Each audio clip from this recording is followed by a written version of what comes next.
ladies and gentlemen. Thank you for attending the City Council public hearing this evening. I would like to call this meeting to order, and I would ask everybody to please rise for the Pledge of Allegiance. Mr. Pinker, would you do it again? I pledge allegiance to the flag of the United States of America and to the republic for which it stands, one nation, under God, indivisible, with liberty and justice for all. Thank you. Would the clerk please call the roll? Conley? Present. Curran? Here. Amici? Here. Wiley? Here. Seabury? Here. Stanley? Here. Taylor? Here. Holba? Here. Bagshaw? Callis? Cottle? President. Sadi? Visconti? Present. Carpetta? Present. Knapp? Here. Nero? Here. Perkins? Present. Chenese? Present. Vitello? Here. Heickel? Present.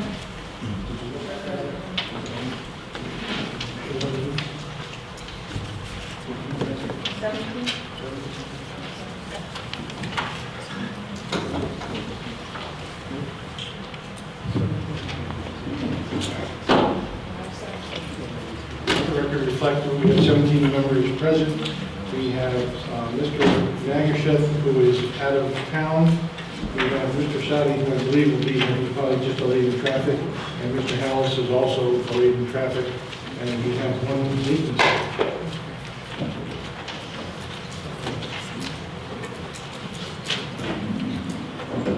Dear City Council members, public hearing for the following.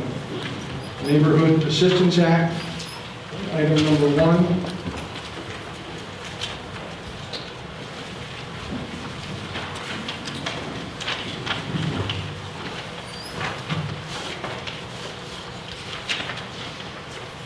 Number 1 is the 2011 Neighborhood Assistance Act. Item number 2 is an ordinance making appropriations for the fiscal year beginning July 1st, 2011 and ending June 30th, 2012, and a resolution levying the property tax for the fiscal year beginning July 1st, 2011 and ending June 30th, 2012. Item number 3 is a public hearing on an ordinance appropriating $3 million for public improvements in the 2010-2011 capital budget and authorizing the issuance of $3 million in bonds of the city to meet said appropriations and pending the issuance thereof, the making of temporary borrowing for such purpose. And item number 4 is amendment to the Code of Ordinances, section 18-33, conveyance tax. Meeting will be held 7 p.m. Wednesday, April 20th, 2011. Therefore, City Council Chambers, City Hall, and Factory Hill Avenue. And the members of this committee will meet immediately following for committee of the whole to take up action on several of those items, but not all.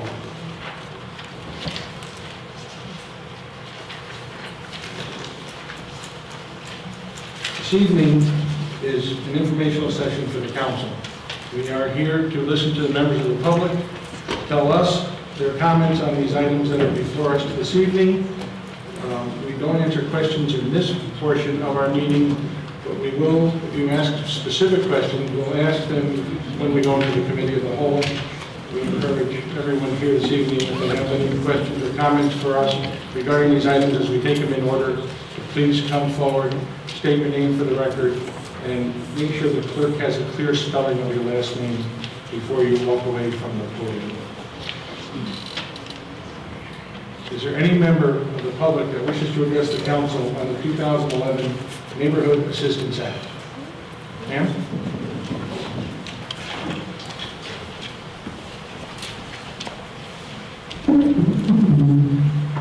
Hello, my name is Linda Cosco. It's Kosko. I am addressing the council tonight regarding the Neighborhood Assistance Act after conferring with Sue Kaminsky in the Finance Department. Unfortunately, due to some personal reasons, I was not able to submit Danbury Children First Neighborhood Assistance Act proposals timely, and they said that I could come tonight to request if you could include our proposals in the Neighborhood Assistance Act. So I have those. I don't know if you can include those. We get to that portion, I'll ask for council for a vote. Okay, thank you. Oh, I'm sorry. It's Danbury Children First, 83 West Street, Danbury 06810. Is there any other member of the public wishing to address the council on item number 1? Is there any other member of the public wishing to address the council on item number 1? Any other member of the body here asking to speak to the council on item number 1? Seeing none, we'll move on to number 2, an ordinance making appropriations for the fiscal year beginning July 1st, 2011, and ending June 30th, 2012, and a resolution levying the property tax for the fiscal year beginning July 1st, 2011, and ending June 30th, 2012. Any member of the public wishing to address the council, Mayor Bowden? Mark Bowden, 23 Allen Avenue, Danbury, Connecticut. Thank you very much, Mr. President. I'll be brief as there are members of the public that wish to address the council, and you guys are used to hearing me anyways. But I do want to point out a couple of things about this process over the past month. First of all, I want to thank the council for their hard work over the last 2 weeks, and I appreciate your due diligence, your questions, your concerns, and getting hold of us both on record and off the record for information that you need in terms of your deliberations. I do want to point just a couple of things that I pointed out the other night as it relates to the economic forecast and the economic conditions of the city. As many of you are aware, this has been a very trying time for our taxpayers, and I know that every single member of this council is cognizant of that and understands that. Let me give you a couple of quick statistics. In the year 2010, there were 187 foreclosures in the city of Danbury. That's 187 families, 187 elderly people, 187 young people that lost their homes because of the current economic crisis. And to put that into perspective for you, in 2005, there were 7 homes that were foreclosed on.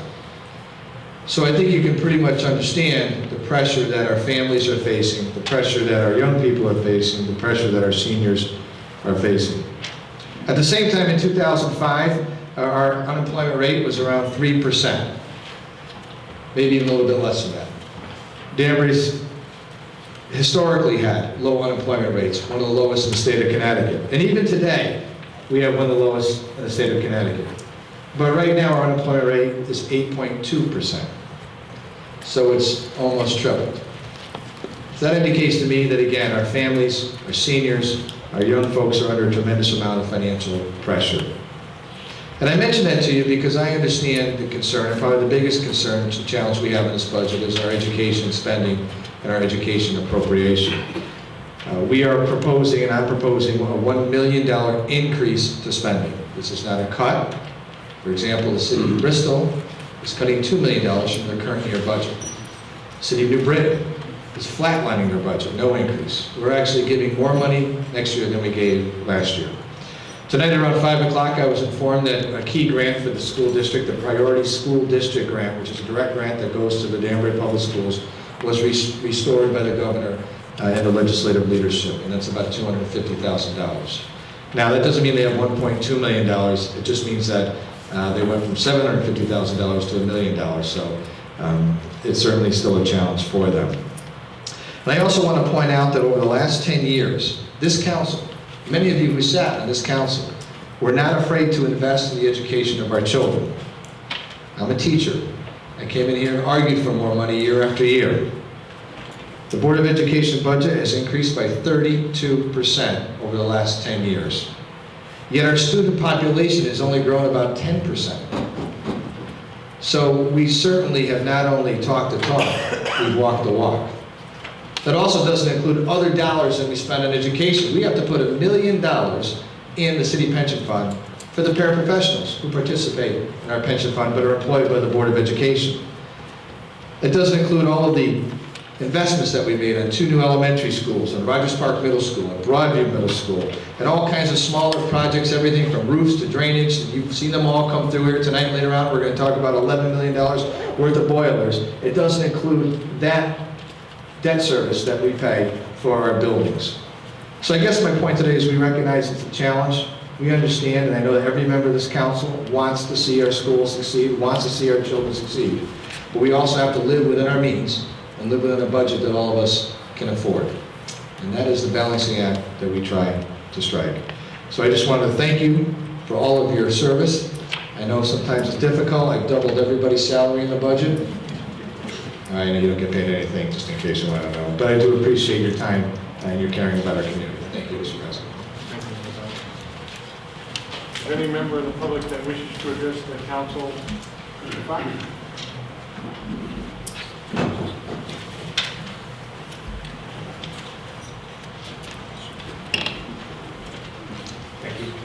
My name is Irvin Fox. I reside at 58 Wedgewood Drive in Danbury. I'm a homeowner, a taxpayer, and the chairman of the Danbury Board of Education. I'm here this evening to speak to the council in support of item number 2 on the agenda on the budget. As many of you have seen throughout the committee process on the board side and on the city side, this is indeed a challenging year, not just from a financial perspective, but from a requirements perspective as to what's expected from the district going forward. The board is well aware of the financial constraints that exist within the city. Several board members are underemployed or unemployed, and we're all facing the same financial challenges that many of our taxpayers are facing. By the same token, the state, on the other hand, is requiring the district to substantially improve its programs to meet the increasing requirements put forth by the federal and state governments. So this puts the district in a very shaky position relative to balancing the financial needs of the community and the ability to pay the community versus the needs of the students throughout the district. As we look over the past several years, the board's budget approvals and requests, the main driver of those in prior years have been cost increases, and mostly from a labor perspective in terms of labor contracts and the like. This year is a little bit different in that many of our labor contracts have little or no increase next year. But the primary driver of the increased request over last year is not necessarily a cost increase, but it's the reduction in federal funding that has kept the district plugged over the last couple of years. And the board recognizes that the loss of state or federal money is something that the taxpayers really cannot afford to bear. And thus, over the past months since the board has approved its budget, we have consistently been looking for ways to pare down what the bare minimum requirements are to proceed ahead. Much progress has been made with substantial negotiations with our health insurance companies and the like to get the cost increases that we have been facing down. But unfortunately, the gap that remains will not be enough to cover what the board will need to cut going forward. The superintendent provided at the Education Committee's meeting a list of suggestions and recommendations to meet the gap that currently exists. And the board will be deliberating that over the next several weeks. And those will be very hard decisions between programming, textbooks, and the like, along with $1 million or $2 that have already been saved since the board's approved its budget. So the board is taking every possible action that it can to keep the cost as low as possible for the city's taxpayers while providing a quality education for a rising student population. Unlike the rest of most of Connecticut, the district's school population is increasing, a couple of hundred students every year for the past several years, and it's only projected to increase going forward. And so the funding that we have is critical to maintain the programs that we have and that are required of us by the state to educate our children.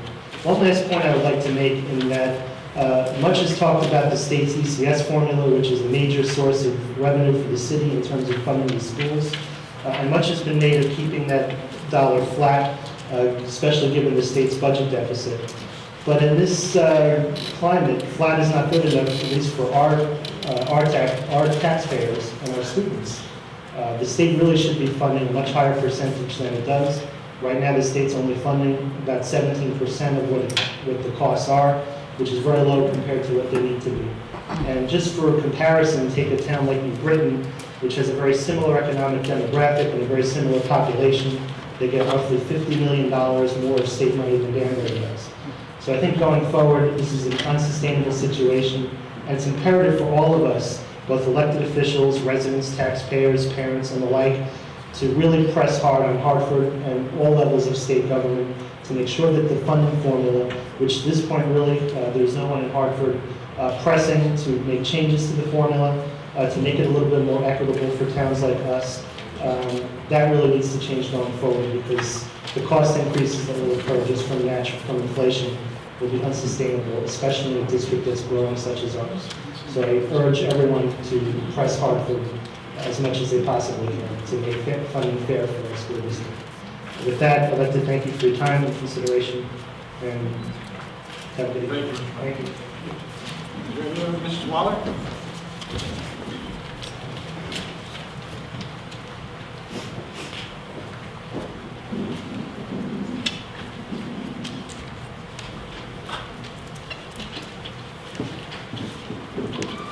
Good evening. Lynn Waller, 83 Highland Avenue, Danbury, Connecticut. First, I wanted to thank all of you for your time and your efforts this last couple of weeks and all your meetings. I made it to as many as I could, but my health hasn't been that great, so I have missed a few. But I wanted to thank you also for holding the line on the increases. I have gone through the budget. I looked for DTV and I could not find it under the mayor's office, but eventually I was able to locate it under the IT. So we aren't losing our wonderful coverage.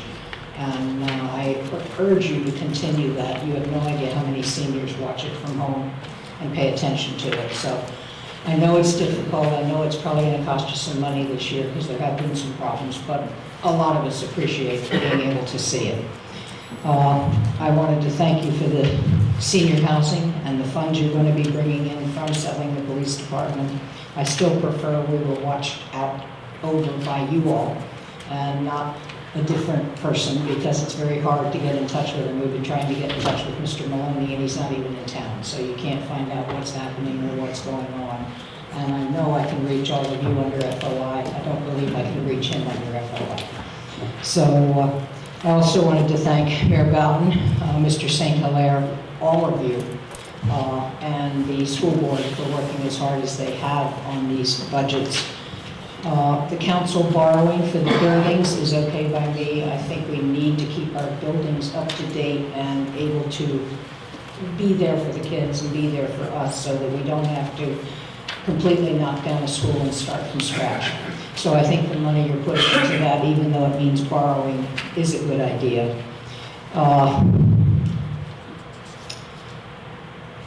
I'm sorry the schools didn't feel like they got enough, but seniors have been making cuts in our budgets. We have not been getting raises from Social Security.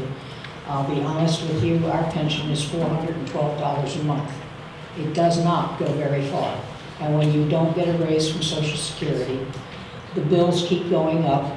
I'm to the point of deciding, should I not take this medicine or just forget about it and do something else? And as the taxes go up, it gets harder and harder.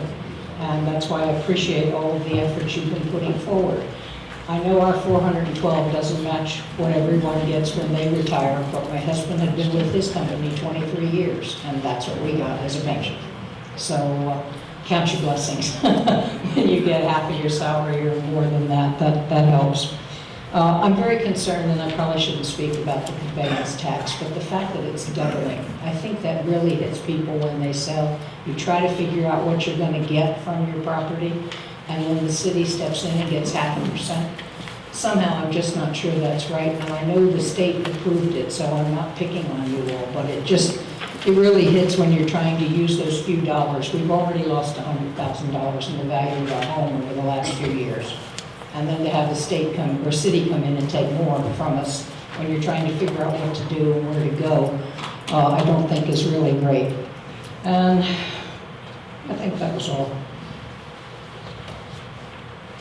I really do appreciate all the time and effort you all put forward in this. I know how hard it is. I've been watching.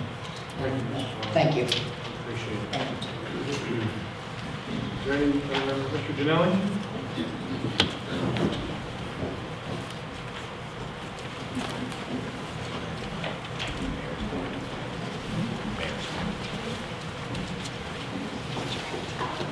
Good evening, members of the council. My name is Richard Janelli. I reside at 18 Benson Drive, Danbury. I'm I'm also a member of the Board of Education as Vice Chair of the Board of Education.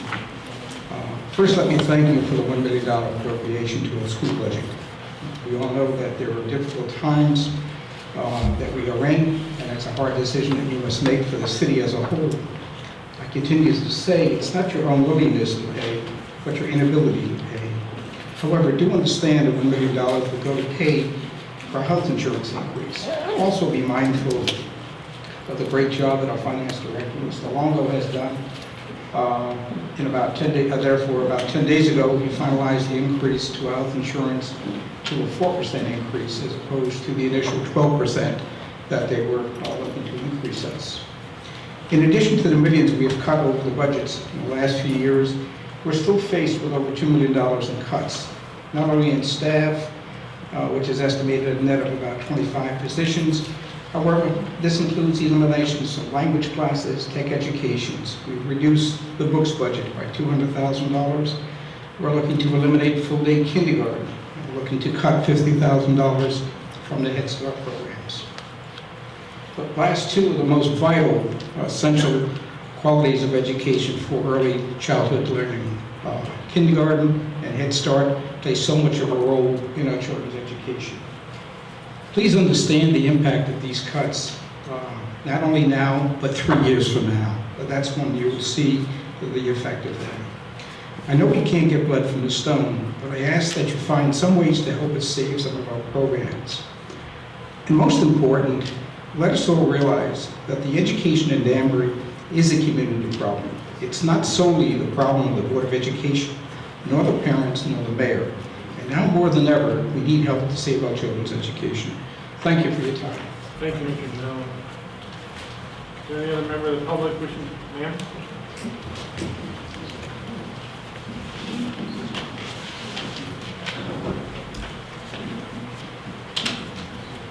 Good evening, I'm Ann Mead, and I reside at 59 Old Bridgebury Road here in Danbury.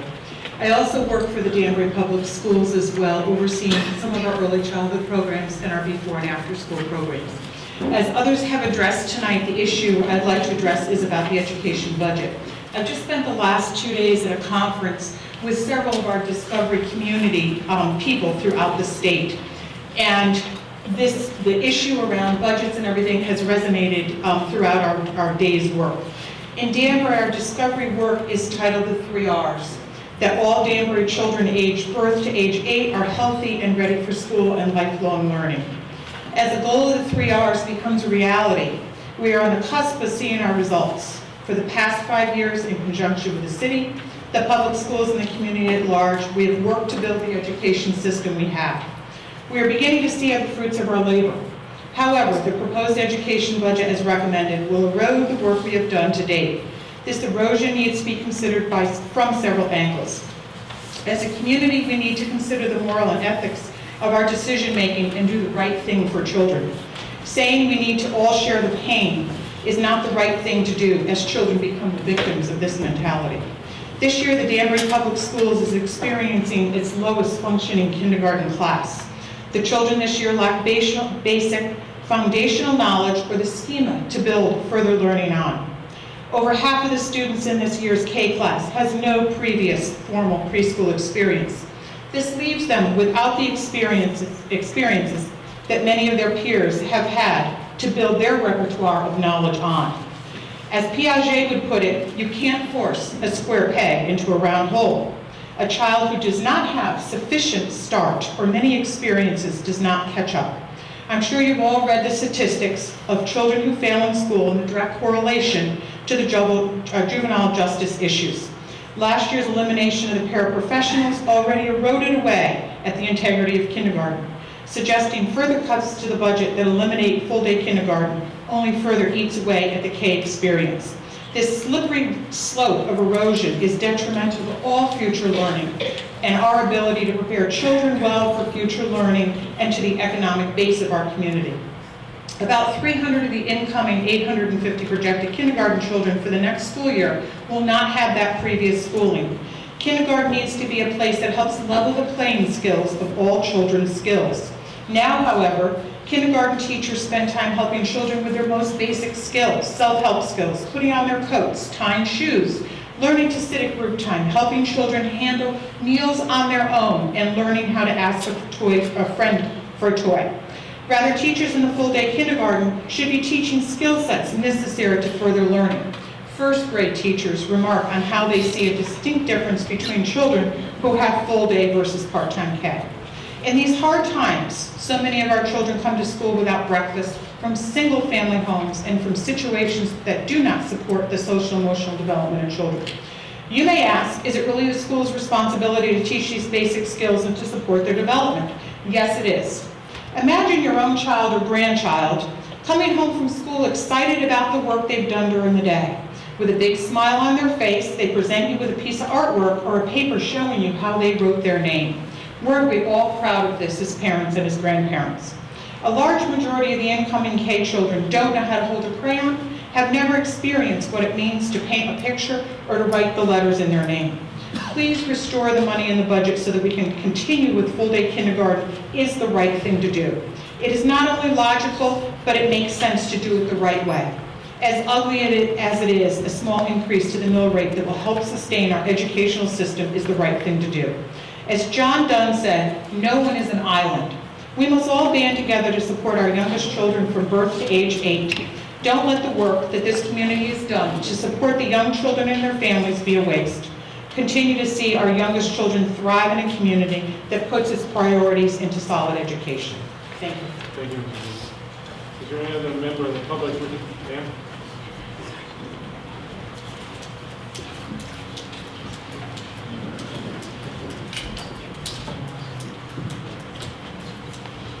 Hi, my name is Nancy Troll. I live at 30 Monty Way, Danbury, Connecticut. 30 Monty Way, W-O-N-T-Y. Nancy Troll, T-R-O-L. Sorry, I'm losing my voice.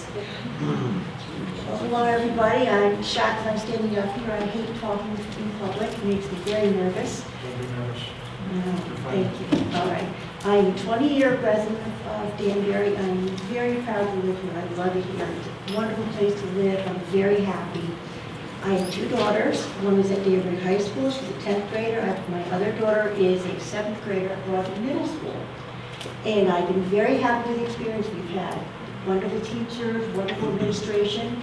I served on the PTO boards for Great Plain and Broadway Middle School. I currently am part of a citywide PTO. I'm very familiar with Dr. Pasquarella, Dr. Glass, as well as Mr. Fox and Mr. Ginelli. I'm very familiar with the budget that the Board of Ed is trying to put through. I've looked at it for 5 years, and I know how difficult they're having, at the time they're having, trying to get their budget to work. I see where the money goes. I see the money goes for gas, for buses, for electricity, for heating oil, how the prices have gone up, how the prices for the salaries, for healthcare, how all that has gone up. When I read the latest blog saying that there was a 32% increase versus an 11% increase in the population of the children, I was a little bit shocked that he made that comparison. I know that the prices have gone up dramatically, and I know that the Board of Ed is trying their very best to bring those prices down and try and make things workable. I know they're not trying to spend money for the sake of spending money. I know they're spending money because they have to. The other money is left over, which unfortunately keeps getting smaller due to the economy, due to what the city of Danbury can offer to us, which thank you for what you've given us, what the state can give us. I know that once again, the money isn't growing trees, is not there. But I am concerned about the cuts that are being made. I don't know if there's any way we can possibly get more money to the schools. I'm concerned about the possibility of my daughters and other children not having textbooks. I'm concerned about the upcoming kindergarten teachers, kindergarten students not having full day if they need to have that. I'm concerned about the cuts we've made with reading and math, that the kids that need extra help aren't getting it. I'm also a first grade teacher at St. Gregory's Church. And I've noticed over the years, a lot of children that are in first grade still have a hard time reading. I'm very concerned. Some really can't grasp simple words.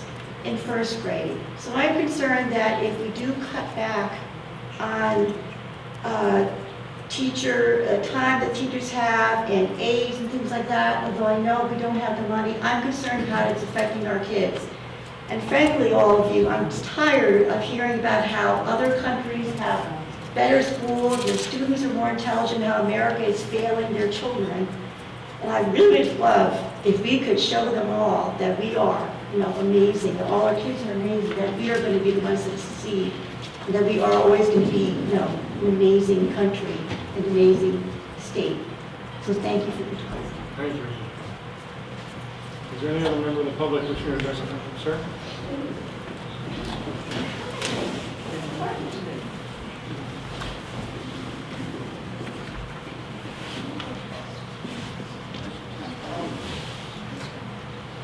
I'm John Cherry, and I reside at 10 Jams Drive in Danbury. I'm here tonight to speak on behalf of Harambe, a local youth program that has served the city for many, many years. The longevity of the program speaks volumes in terms of its importance and its value to those who use the services. The clients we serve today are generational. Many of their family members, including moms and dads, aunts and uncles, and now grandparents, once attended Harambe as youth. The program has been located in various sites throughout the city. Its mission has changed as the clients have changed over the years, but the integrity of what Harambe has accomplished and fosters remains the same. It advocates for many and serves as a clearinghouse for the many issues it is presented with by its clients. In addition to social, educational, athletic, and enriching cultural experiences, Harambe continues to be a place of safety and comfort for those who use the services. I understand the budget process and our current economic constraints. The job of ensuring support for many of Danbury's programs is not easy. I beg you to consider carefully the recommendations for Harambe. We have a very small staff, and it's through volunteers that many of our programs exist. Our budget is now down to bare bones. We cannot afford another reduction. Many fundraising efforts have been initiated by the board to supplement the current budget. I beg those who are responsible for funding decisions to look at Harambe carefully. The money invested in the program is well spent, and the returns are good. There is a need in our city for Harambe, and please allow for that to continue. Thank you. Thank you, Chairman. Is there any other member of the public wishing to address the council? Sir? Mrs. Mitchell, you'll be next.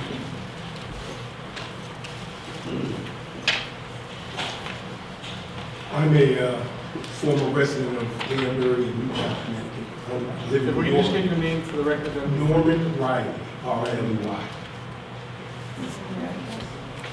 Right now, it's 484 West 43rd Street, New York, New York, 10036. I come up here whenever I can. Bill Curtis doesn't have much of a staff at Harambe, so I come up here when I'm not working in New York, take time off, and volunteer at the youth center because there's never enough of a staff. When I was 15 years old and living in this area, I was a juvenile delinquent.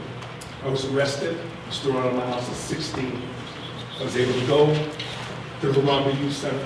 Bill Curtis personally taught me to play poker. To make a long story short, I worked for 12 years, 15 years teaching at the Henry Street Settlement.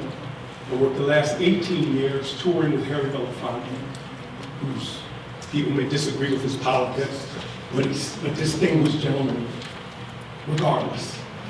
I'm 95% sure that at 15, 16, if I hadn't gone to Harambe, if Bill Curtis hadn't taught me how to play conga, one of y'all might have run into me and you might have been in trouble. You might have been in trouble. I don't know what else to say. There was an expression when I went to the center when I was 15. Nobody gave a blankety blank about these kids, and that was me. I go up here and volunteer from New York. I take the train, it's 2 hours. The bus doesn't run now from Norwalk. The train doesn't run from Norwalk to Danbury, so you gotta ride a bus with no bathroom. Because it's that important, because I honestly believe not enough of us care about the kids that are going in. I don't live here anymore. I don't have the right to be here and tell anybody anything about Danbury. But it was an honor to work for Harry Belafonte. It was an honor to work at a place called the Henry Street Settlement, and I know that if I hadn't gone to that program, I was a bad kid, and I was as big at 15 as I am now. And if there's anything that anybody can do, walk by. I'll see you there today, tomorrow, and Friday. So Billy's 78, I can give him a couple hours off. I'll tell you more about it. If you want to donate 20 bucks, whatever it is, we need the help. These kids really need the help. I apologize for not being from here, not living here currently and taking the time. I appreciate you giving me the time. It's the truth. And I did live in Danbury and Newtown. Thank you, man. We appreciate it. Mrs. Mitchell?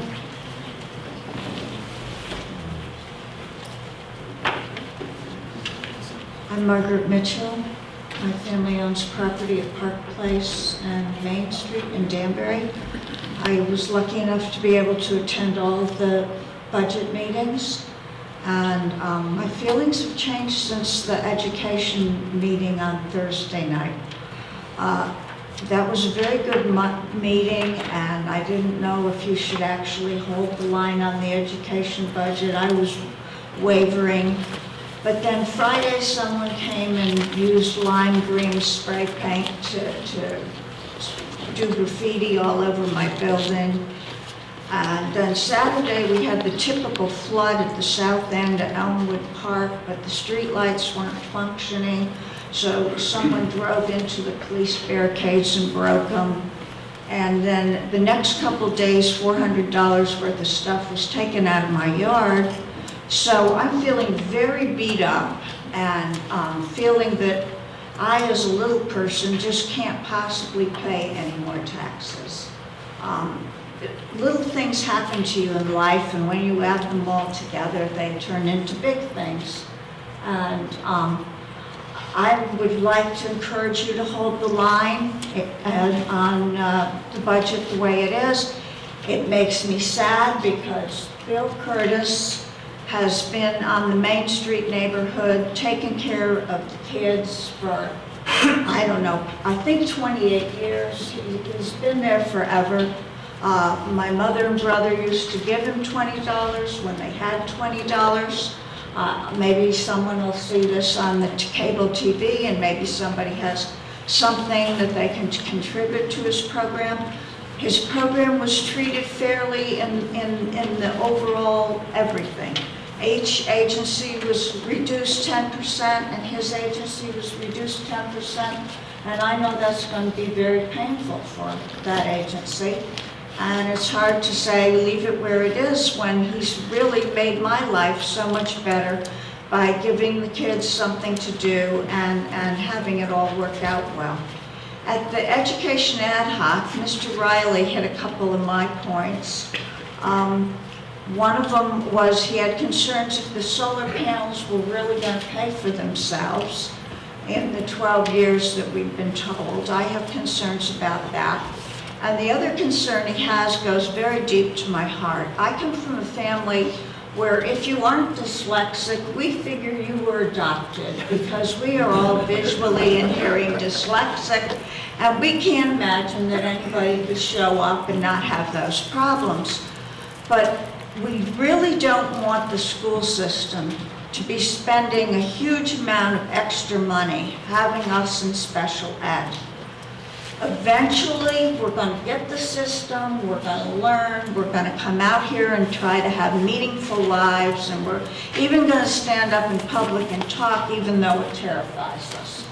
So when you look at the school budget, yes, some kids need to be special ed, but we've had such a rapid rise in the number of kids we're funding in special ed. Mr. Riley was concerned about that. I'm concerned about that.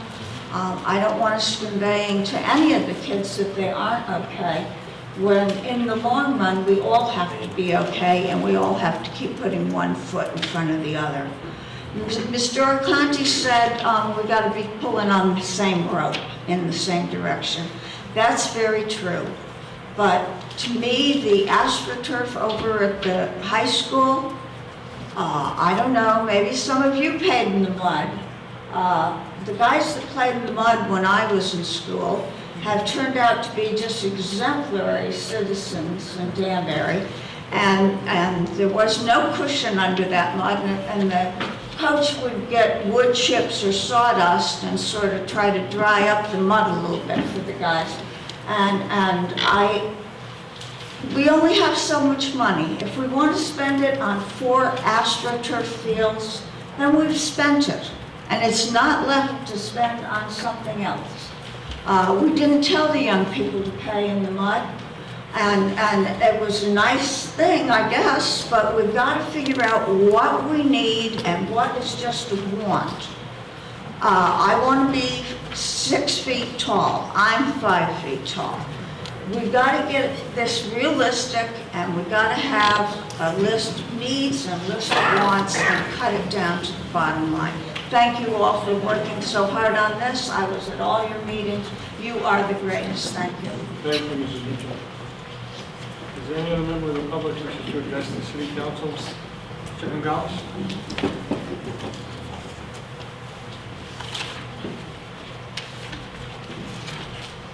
Thank you, Mr. President, members of the council, and Mrs. Mitchell, let me say that I did play in the mud, but I am not 6 foot either, so.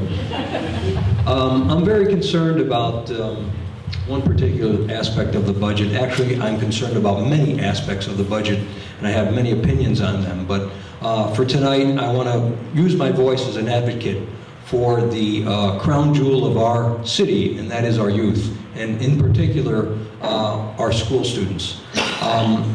I've looked through the budget numbers. I attended the other night the budget session that the school board had, and I apologize to the superintendent. Before his budget was, or before his presentation was finished, I walked out in disgust.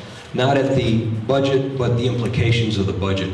I think we've heard already about, on one end of the spectrum here, we've got no full-day kindergarten, which is a big, big mistake. Taking away Head Start is another big mistake because we're shunting these kids before they enter the front door of our school system.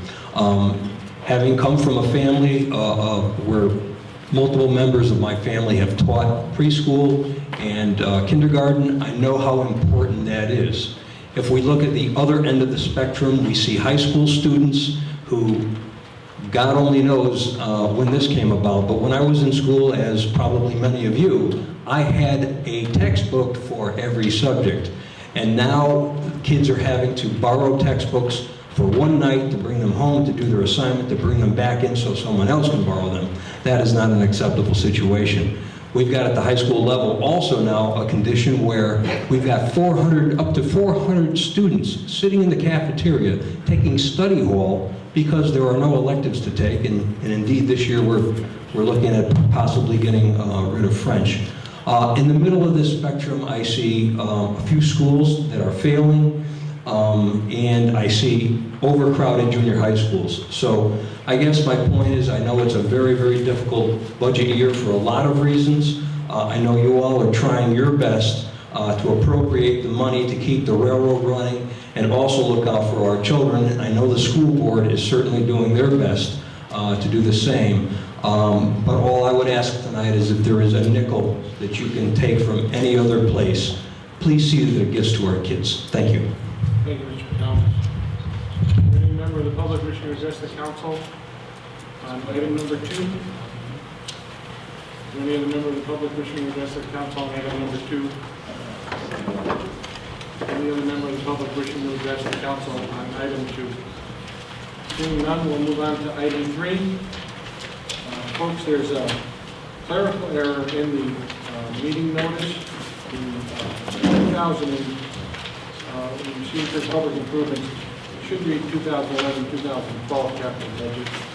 This is a clerical error, and Mr. Pinter will have that squared away by the May meeting. Yes, Mr. President, I believe it was correctly stated in the April agenda anyway, so that would be corrected formally on the agenda. This is just a clerical error, so Yeah, I would view it as a harmless error.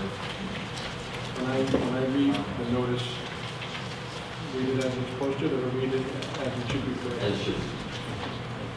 Item number 3 is an ordinance appropriating $3 million for public improvements in the 2011-2012 capital budget and authorizing the issuance of $3 million in bonds of the city to meet said appropriations and pending the issuance thereof, and making a temporary borrowing for such purpose.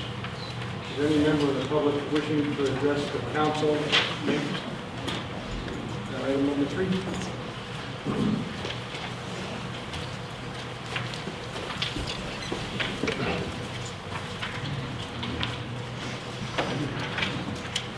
Dr. Lori Weinstein, 44 Concord Road. Thank you for the opportunity to address you. I chair the Historic Preservation Commission here for Danbury. This commission was started to work on this back in 2002 with Mayor Mark Boughton. And one of the sole reasons for our existence is to work with the city and try to preserve historic places and to also revitalize the downtown area and the historic districts. Our focus right now has been the old library. And in fact, with the old library, what we're trying to do is restore the murals. Many of you have probably seen these murals. They're beautiful, beautiful murals done by Charles Fetter, a famous artist back in the 1930s. And these murals have been badly stained. There have been watermarks and cracking. And we have estimates for fixing them of $120,000. However, we have become a certified local government thanks to the help of Wayne Shepherd, Ted Consumpus, as well as Mike McLaughlin. We were able to forge ahead and become a certified local government. This is a National Park Service program, and what that does is it entitles us to apply for grants to do all kinds of historic preservation. And they will match the grant that we need. We need $120,000. If we could get $60,000 from the city of Danbury, the Park Service will match that with another $60,000. If we wait any more time to restore these, they're going to be more badly damaged. It's going to be more expensive to fix them. And I see this whole process not only for the murals, but for other buildings, hopefully in Danbury, and other projects that we want to do, as a way of, again, revitalizing the downtown, making people proud of the city and of its historic preservation, and bringing businesses and culture back to the city. So thank you very much for your time. Is there any member of the public wishing to address the council on item number 3? Is there any other member of the public wishing to address the council on item number 3? Any member of the public wishing to address the council on item number 3? Seeing none, we'll move on to item number 4. Amendment to Code of Ordinances, Section 8-33, Conveyance Tax. Is there any member of the public wishing to address the council on item number 4? Any member of the public wishing to address the council on item number 4? Any member of the public wishing to address the council on item number 4? Seeing none, I will take a motion to close the public hearing. So moved. Thank you, Mr. Seconded by Mr. Taylor.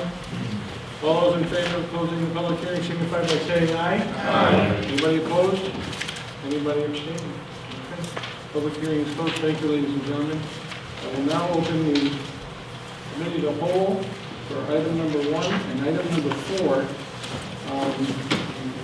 Meeting notice tonight. Would the clerk please call the roll again?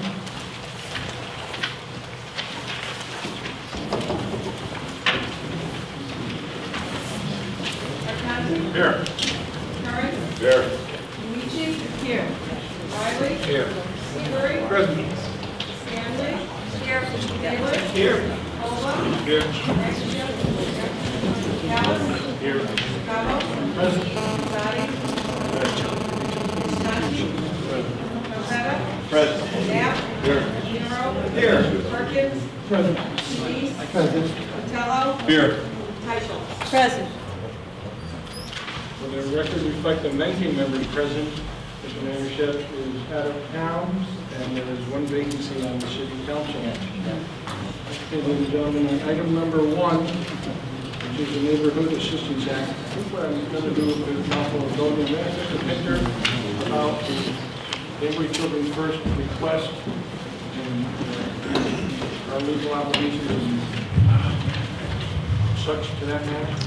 Sure, I heard that, Mr. President. We had a chance to quickly look at the information that's out there. The question was, the person came forward to you and said, can we add our organization onto the list of organizations that can apply and be considered for this program? There are two technical problems with this. Okay, number one is an administrative problem, is that the agencies were required to submit their applications by April the 11th. I'm told that while that's an administrative deadline, it's not totally inflexible, okay? So it's possible that could be overcome. The other problem, which we talk about once in a while here, is whether we can add, if you will, a substantive item to a list of agencies, a document that you folks then didn't have a chance to look at in advance of the public hearing. Normally, that would be an item that we would recommend, I'd recommend to you to send back and have the return to the public hearing with that substantive item added on. In other words, that organization would be added on to the list. In this case, it's kind of your call because the list was not appended to your April agenda. So there was no list of agencies that went to the council from the April meeting. The list that you have in your packet was just prepared, I assume a couple of days ago. I just saw the packet today myself. So, you know, if you want to look at this as an addition that basically is a harmless addition in the sense that, number one, the state of Connecticut does not require the list to be submitted until July 1st. That's the first thing. So this time. Secondly, there's no like out of pocket, if you will, for the city. There's very little in the way of harm that could come to the city if you do allow this to be added on. The only harm is they didn't meet the deadline. The second harm is that you folks didn't get a chance to see it on the list when you opened up this packet today. So you can certainly reject it based upon those two factors, or you can accept it based on the fact that this is a little bit different in that there's really no harm here. Again, no city money. You have until July 1st. So your options are you can either accept it as a waiver of the normal procedures, again, relatively harmless, or you can send it back to the council with a recommendation to have another public hearing after the May meeting for this other agency. Okay, so those are your choices. Either one, I think you're fine with. One is more conservative, very conservative, coming back to another public hearing. The other one, I think nobody's going to blame you for doing it. So you'd be okay to do that. I hope that's clear. Well, Mr. Winter, could we just add Danbury Children's First back at a later date before the July 11th, or before the July 1st deadline? If we chose to do that and just in one of our subsequent public hearings, take that action up on just Danbury Children's First, or? You could submit the list as you presently have it, send that forward, have that approved in May, and then you could have another public hearing for the one addition. Yes, you have time to do that, and that would be acceptable. As long as you get it up to the state by July 1st, thereabout, you can do that too. Mr. Shada? Mr. President, through you to Mr. Printer. Well, we, at the will of the council, can do that. Do we know of any other nonprofit agencies that have stated that they missed the deadline and would like to be included? The concern for me is, even if it's not a hard and fast deadline for the state, if we as a municipality post a notice and have a deadline for submission and then open it up to one agency, and even more so if we then have another hearing in order to allow them, why are we not then opening up to anybody else who may have missed the deadline? And if we do that, is that a Pandora's box then that we don't know, what the end result may be? The deadlines are for a reason, and unless there's a problem and someone didn't receive notice, or if it was improperly noticed, that would be a different story. I don't know that to be the case here. As far as I can tell, Mr. Sadi, it's right. All the paperwork was properly prepared. There was a deadline, administrative deadline of April 11th. There's no question about that. That is an administrative deadline. The parliamentary issue, if you will, the political issue, if you don't mind, is whether you'd be comfortable with having another agency, maybe another and another coming forward. It's not likely, and I haven't really seen that before. So it's a judgment call, frankly. There's nobody's going to go to jail if you do it. Nobody's going to be, punished if you do it. It'll be a little bit of deviation from a conservative practice, But as I read the law setting up this program, all the state wants to know is that there's been a public hearing on a list. So if something is added to that list, they don't care about that. All they want to know is that you know about it and it was at a public hearing. The only defect is the public who would have come to this meeting didn't know that agency was on. That's really your only defect here. So it's whatever you feel comfortable with. I may continue? Please, Mr. Shaggs. Through the chair of council. So just from a hypothetical standpoint, I know not to get arrested, we're not violating parliamentary procedure, but we did have an administrative deadline. Would it then, from a standpoint of just fundamental fairness, if we're going to add another agency on here, that we renotice and allow even over the next 2 weeks for any agency that wants to be considered to be added to the list and hold a subsequent public hearing? If the public hearing is the only mandated state requirement, aside from the deadline of July 11th, July 1st. July 1st, then, just as a matter of fundamental fairness, we would open up the deadline for anybody else that would like to be considered, and then hold a subsequent public hearing on the full list. Since you do have time, that's not an issue. The only issue is it brings you closer to the deadline. So by the time you have a public hearing in May, you come back in June. Yes, there's no problem with that. But then, if you set the deadline administratively, then that has to be the deadline. Then you have to kind of order that, right? So that deadline is fixed, and that's absolute. That's not a problem, Mr. Sadi. As this one should have been. Yes, I'll leave it at yes, that. yes. I'm not asking you to opine upon that. No, I think the parties were hoping to get everybody in early, so you get the list in early, get the process going. I think that's why it went earlier than some other years. Thank you. Maybe we can hear from, since this is generated through Mr. Singleton's office, we can ask Mr. Singleton his opinion on this, since it's his office that does this work. And David, would it be possible to make a second notice for this?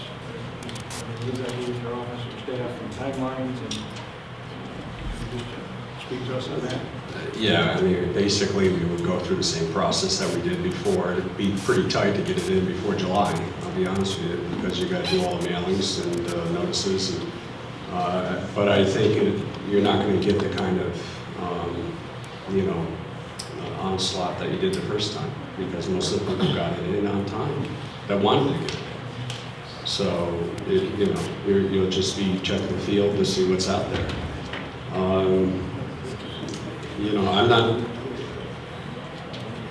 don't think there were any, administrative issues as far as we're aware of. That, the mailings all went out. Everybody got notice, fair notice.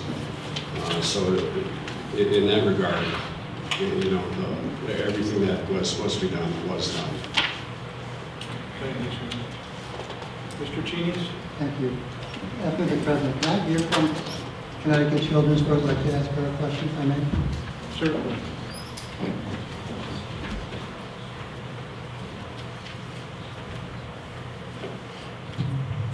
How important is this program to your revenues?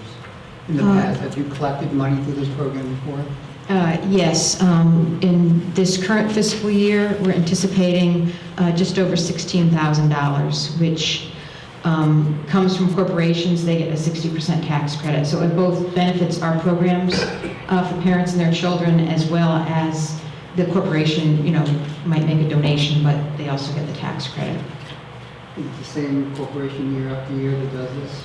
It's actually two, and we continue to try to build corporate contributions because, as we all know, public funds, in particular this economic climate, are limited, but also because we're trying to build our sustainability, we're trying to reach more into the corporate sector. And I really apologize that it was submitted late. Just had more personal issues with a couple family members, and we have been, like many in the for-profit sector, doubling up on work. So it was on my oversight. I'm sorry. Just to follow up, was the application submitted at all? Well, when I realized Monday that I hadn't submitted it, and I don't know why I was thinking it was later in the month, and so I did contact the finance department, and I think it was by Tuesday, Susan got back to me and she said, well, I don't know. She said what you could do is come and ask at the public hearing if it could be included. These are the same programs that we apply for every year in the tax credit program, and they are always heard as part of that package at the public hearing. Thank you. Mr. Martell? Thanks, Mr. Chairman. Through the chair to Corporation Counsel. Mr. Pinner, questions of fundamental fairness aside for the moment, do we have the authority to simply schedule a public hearing specifically for this applicant? Yes. Thank you.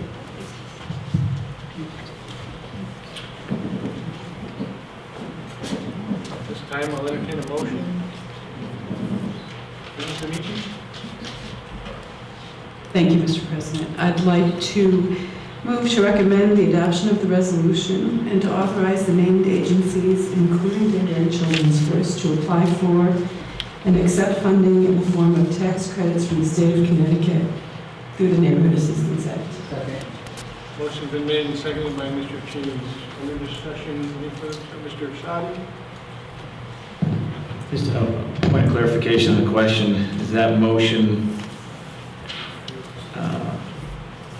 mean that this would be the public hearing for the purpose of submission to the state of the Neighborhood Assistance Program list? I believe so. Mr. Pinter? Mr. Sadi's question is that motion does clarify for this public hearing? For this public, that's the way I believe the motion maker intended, yes, for this public hearing.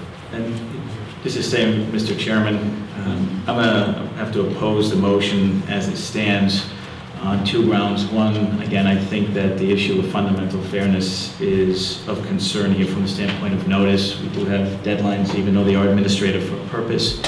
The second thing is listening to Mr. St. Hilaire clarify that his office went through the standard process that they follow and there was no administrative hiccups. I understand that things can be overlooked at times when people receive applications for things. But to then require possibly under a different motion, sending out notice again to everyone and churning up those work hours seems unnecessary. I think on both sides of the coin, I'm going to have to oppose this. I would support the original list as it stands, and possibly a subsequent public hearing, but not the motion as it stands on the floor. Thank you, Mr. Chairman. Mr. Sadi, if I could just ask Mr. Pinter. Mr. Pinter, Mrs. Domici's motion was to accept this list as presented with no additions. No. It was. Okay, I'm sorry. With one addition, yes. Thank you. Sorry, Mr. Okay, Mr. Knapp? Thank you, Mr. President. First, point of clarification, what is the dollar figure that we'd be looking at from Family and Children's First? Because I noticed everybody else has a dollar figure in here. 16. It is the 16,000? No. But it's not money from us, Mr. Knapp. No, I understand what it is. I just want to have the number.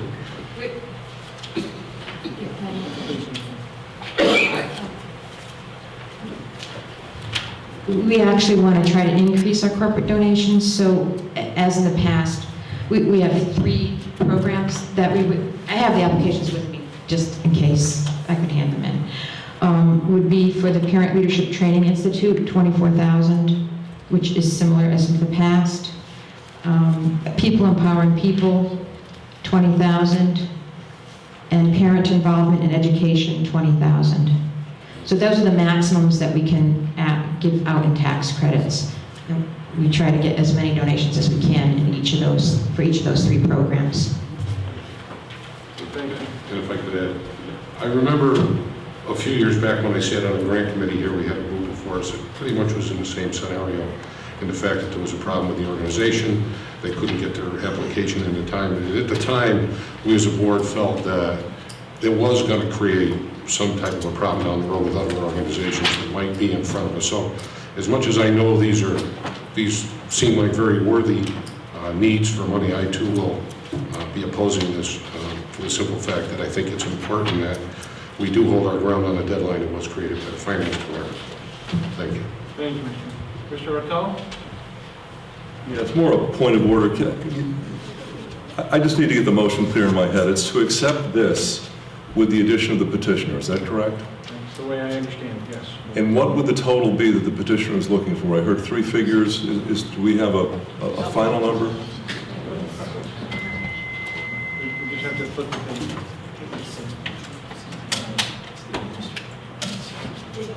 You have the option of applying for 2 different grants, $20,000 each. 3 grants. 64 for 3 programs. And 64,000 for 3 programs. Not for one. 64,000 for all 3. Now, the mayor's here. Can I direct a comment to the mayor? This is America, whatever you want. Sure, okay. It was my understanding that we were essentially reducing these figures by about 10%. Is that correct, from the last fiscal year? No, this money is not, has nothing to do with the grant agency. Okay. This is a separate program that allows the corporation to make a donation, and they get a tax credit for it to the state of Connecticut. We then provide a list to the state of Connecticut of potential dollars, and then they fund it, depending on how much they Okay, I know where we are. Okay, thank you, Your Honor. Thanks, Mr. Chairman. Thank you, Mr. McCall. Let's start with Mr. Riley, and we'll work our way to... Thank you, Mr. President.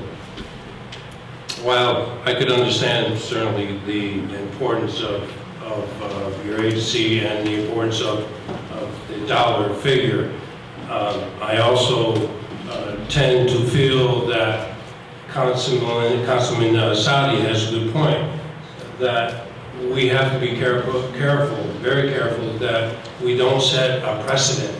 We don't set a precedent that one agency, who, whatever the reasons, would file late, and then tonight we go ahead and we say yay and we pass the resolution. So we have to be very careful on that. I know in my heart, I know that it's probably unfortunate that this situation happened, but again, fairness to all agencies in the future. I'm gonna have to vote against this item. Thank you. Mr. Seabury, Mrs. Stanley. Mr. President, I too appreciate that you came out tonight and would like to add it to our list for the Neighborhood Assistance Act program. But with all fairness, I feel that there may have been other agencies that didn't make the deadline that didn't have enough to come here and ask like you did. So in all fairness, if we can't open it back up, I won't be able to support the motion the way it is. Thank you. Thank you, Mrs. Stanley. Any other discussion? Mrs. Teisholz? Thank you, Mr. President. Through the chair to Mr. St. Hilaire, please.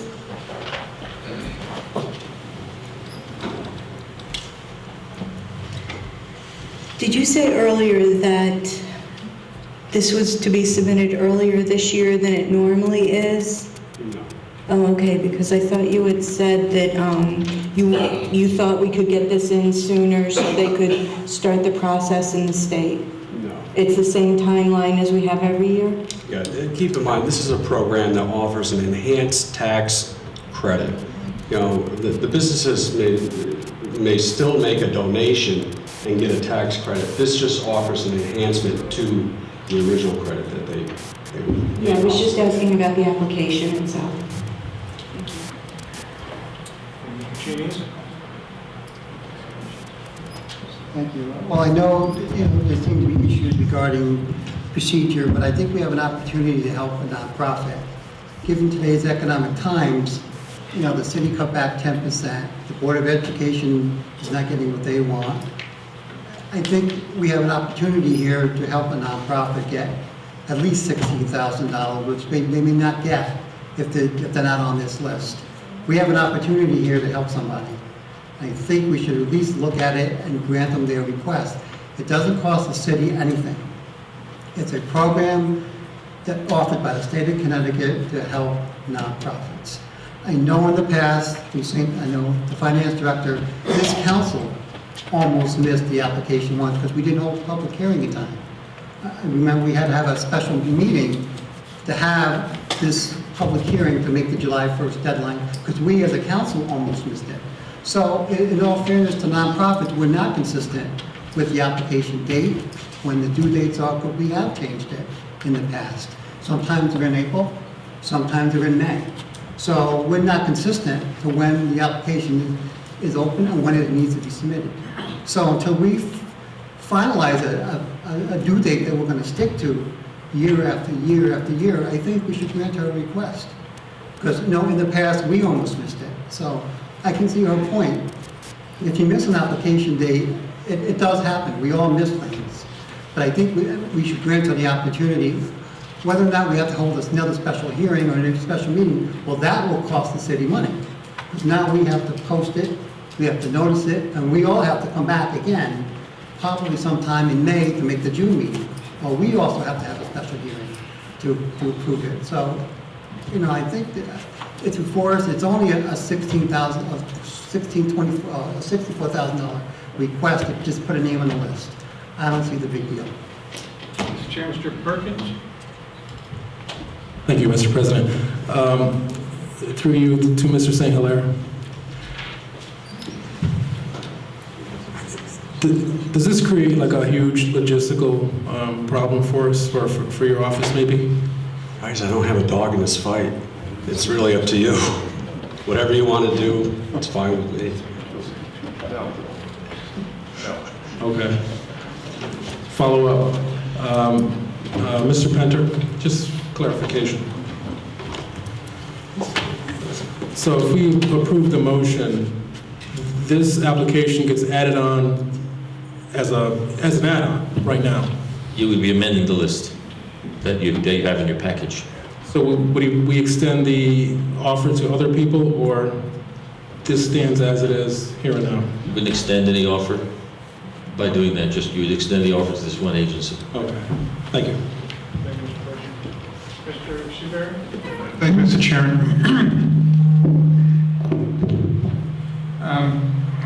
A lot of times over the past 8 years, when we met as a body and appropriated money for this or that, and read all the things we get down from the state, and one of the things that caught my eye as often as possible was how much it was going to cost the city of Danbury. That was paramount. This is the cost of the city of Danbury. This is coming from contributors. So that stated, I'm going to support the motion. Thank you. Anyone else? Mr. Trevetta? Thank you, Mr. President. One thing in clarification, did we miss that deadline, the council, at that point, or we did make the deadline that Mr. Sheeney alluded to? We made the deadline. I truly wish the council was not put in this position to decide this tonight. Everyone knows the economic situation, but unfortunately, a deadline is a deadline. I'm a little bit afraid of agreeing with my fellow councilman, Mr. Sadi, of what precedents this would send to other agencies about the deadline itself. I wish I could have missed the deadline on April 19th, but I know that. That was my point. That was exactly my point. I can't miss that deadline. It was April 18th, and that'd be time stamped. But again, I feel terrible about this, but I wish it was not placed in our laps to decide. This is not an issue of $1 or $10 or $10 million. It's protocol. And for that reason, I'm going to have to deny. Thank you. Thank you. Mrs. Scanlon? Thank you, Mr. This will be my last. The reason for my concern is not that I wouldn't want to support a nonprofit agency. I would love to be able to add you to the list. But I'm looking at this list, and if I'm not mistaken, in years past, it was 2 pages. This is 1 page. In these economic times, I cannot understand why there aren't more applicants on this list. And because of that, I can't support the motion the way it was made.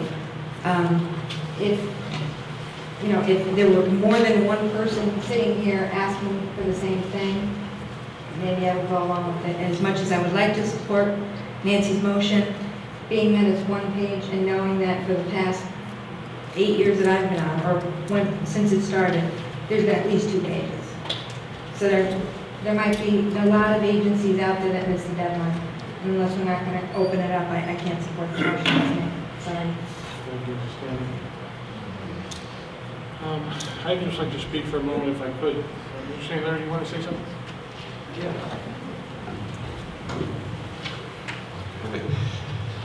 these agencies approach, different businesses to see if they'd be willing to donate, given the enhancement that's being offered.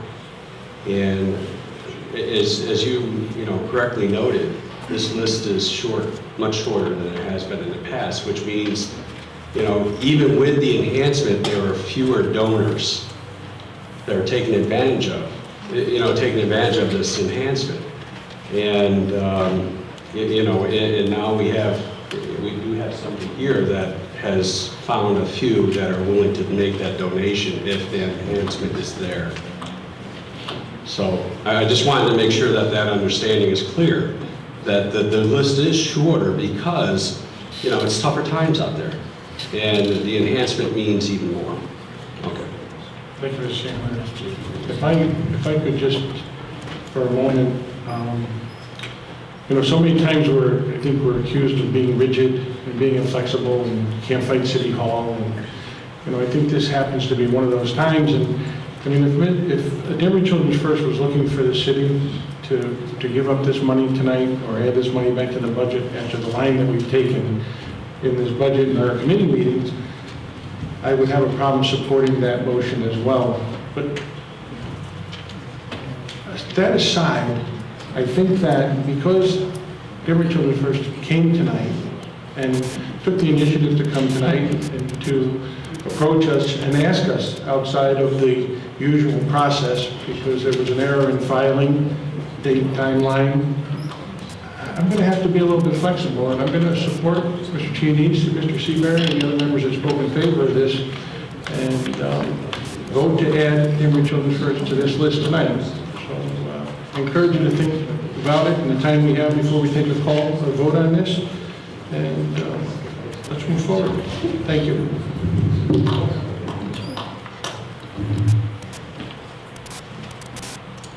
Pleasure, sure.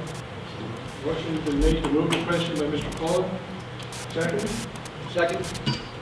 All those in favor of moving the question signify by saying aye. Aye. Anybody opposed? Opposed.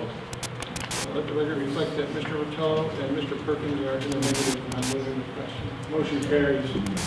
Okay, now the motion for the Neighborhood Assistance Act 2011 with the addition of Danbury Children's First. All those in favor? Actually, maybe we should just do a roll call vote. Just the housekeeping, if I may. The vote tonight is this, we still got to vote for it again at the council meeting in May, correct? Officially. It's a committee of the whole, yes. So this is just to bring it to the council. Just to move it, right. So we'll do a roll call vote. All those in favor? Well, you go roll call, you got to... Right. All those in favor, will the clerk please call the roll? Arconti. Yes. Curran. Yes. Amici. Yes. Riley. No. Seabury. Yes. Stanley. No. Taylor. Yes. Cola. Yes. Hallis. Yes. Tackle. Yes. Sadi. No. Visconti. No. Trompetta. No. Knapp. No. Nero. Yes. Perkins. Yes. Chianese. Yes. Rotella. Yes. Teicholz. Yes. 12 yeses and 6 noes. Motion carries. Thank you. On to item number 4. Amendment to Code of Ordinances, Section 8-33, conveyance tax. Mr. Pinter or Mrs. Pinter?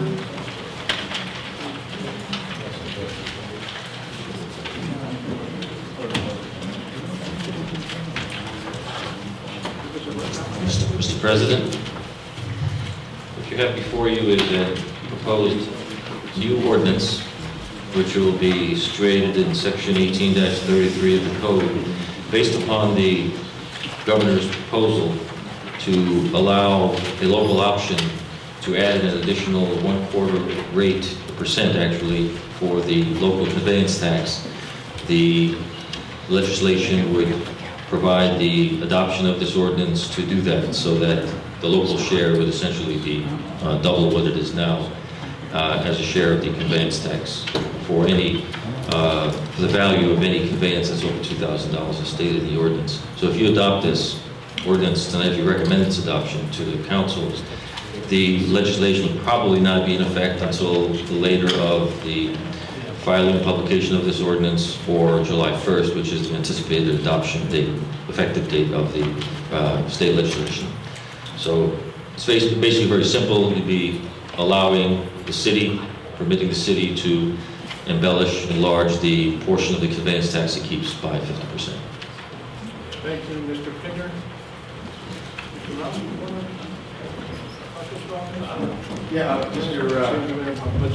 Mr. Chair, I just want to, reiterate, as Mr. Pinder had done, that this is part of the proposed budget that the governor has put forward. There is discussion, not to confuse the matter, there is discussion that that it will be mandatory, that it will not be a local option thing. However, we just felt in order to be safe, we'll do it as proposed, but I think probably by the end of the legislative session, we'll probably do it statewide, since they don't want differing rates in different communities. I just want to share that with you, but that's why it's before you tonight. Mayor, do you or Mr. Taylor want to talk to us about the proposed budget and this conveyance tax? This part is part of the, we've assumed these revenues in the budget. Ballparking it, that's about $450,000. If we don't hit to the budget, if we don't approve it, which means we'd have to raise the mill rate accordingly. This is a part of the transaction fee that goes on with the sale of a house. We currently charge 1.25, although most major cities charge 1.50 throughout the state. We're one of the few that was not authorized to do that back in 06, 07 when they raised it from 1.10. The state takes the lion's share of this fee. The town clerk remits that to the state, and we get, a tiny piece, basically, is how it works. Thank you very much. Mrs. Scanlon? Maybe if I can ask this through the mayor, can you just explain that one more time? So the state already has this imposed, and they're just going to share it with us? Well, or is it going to be in addition to? Currently, right now, we charge 1.25, we, the city of Danbury, but we're required to. Of the 1.25, 1% goes to the state. We keep 0.25. The state is now allowing us to add another 0.25 onto our part. The other 1% will still go to the state. The full amount hasn't changed. It's just our share. No, the full amount does change. It goes up 0.25. 0.25. Mr. Cheney's? To Corporation Counsel. So the way I understand this then, Code Section 12494C2. Now, I know there's a C that's currently in the regs currently, but the 2 is proposed. It has not been adopted yet, correct? Correct. So we can pass an ordinance of a state statute that doesn't exist? As I mentioned before, Mr. Cheney's, what you would be doing if you proceeded with this, you would be adopting the ordinance, and its effective date would be the later of the publication and final enactment of the ordinance, or the date the state legislation finally does get approved, which would be July 1st, as I understand it. So even if you adopted it, and you would not be using it until and unless the state did its part. Okay, so the motion would be, what would be the motion that we need to make then? The motion I think you'd adopt is simply to offer the ordinance amendment or addition for the additional real estate conveyance tax, and you'd be covered by the process itself. In other words, the state has to act for its part in order to make this effective. So we should use the words pending state approval?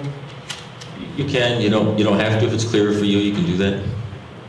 So that way the public knows it's still a pending legislation. Right, but a piece of law would not be effective unless other factors are also approved. Go to Mr. Sadi and then Mr. Rattell. Just to be clear, so we're adopting it contingent upon passage of the enabling legislation at the state level? Yes. Mr. Rattell? So we are now at 1.25%, correct? Yes.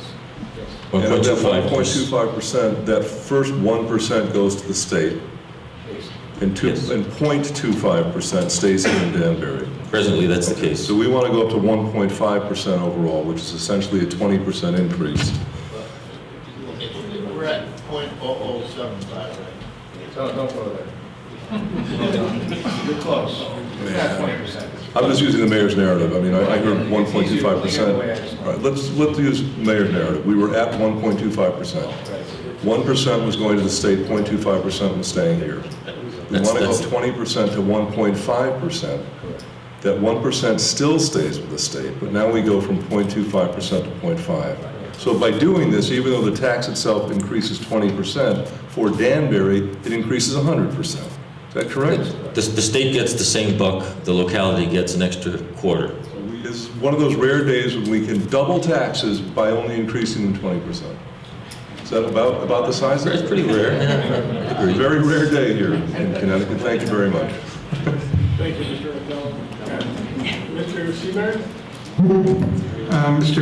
President, I'd like to make a motion, please. I'd like to move to recommend the adoption of ordinance section 18-33 as presented pertaining to the increase in real estate conveyance tax and designated for local revenue. Second. A motion's been made and seconded by Mr. Riley. Any further discussion? Seeing none, I'll try to remind all those in favor, signify by saying aye. Aye. Anybody opposed? Anybody abstaining? Okay, the motion carries. At this time, seeing no further business before this committee, I'll entertain a motion to adjourn. So moved. Moved by Mr. Seabury, seconded by... We'll start 5 minutes. Take a 5-minute break. We're adjourned.